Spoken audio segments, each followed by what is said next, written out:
so many people. A meeting with the Pope is rare, but our Dr. Max Gomez has met with the Pontiff twice. And he joins us now with more on those encounters. Doc, good to see you. Thanks. Hey, Chris. Hey, Dana. You know, in the past year and a half, as you said, I actually had the opportunity to spend a few brief moments with Benedict XVI on two separate occasions. Now, as unexpected as that was, how that came about is even more surprising.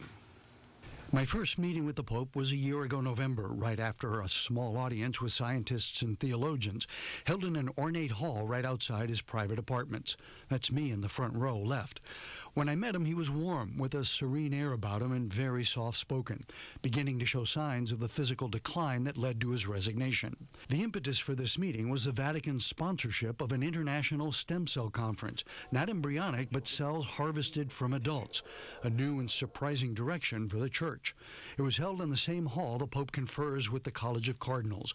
I had the honor of moderating the three-day conference. A potential treatment or even cure for many of mankind's most dreaded diseases. Out of that conference grew a book I co-authored on adult stem cell therapies.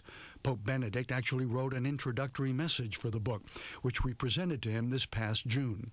Again, he was warm and soft-spoken, although he seemed perhaps a little thinner and more frail. But he reiterated his support for adult stem cell research and the book that will explain it to the public.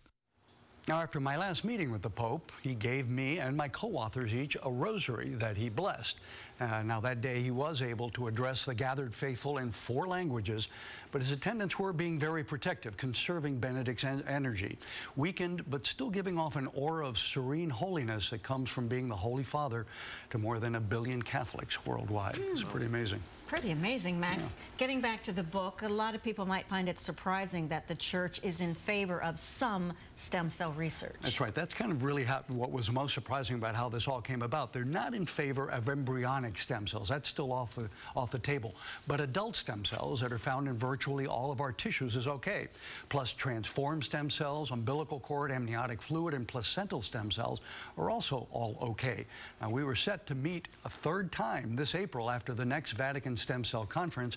Hopefully the new Pope will also welcome us in April. We'll be there again. You'll look forward to it, and very good memories, I'm sure you have. Yeah, it sure was. Amazing stuff. Thanks, Max. You bet.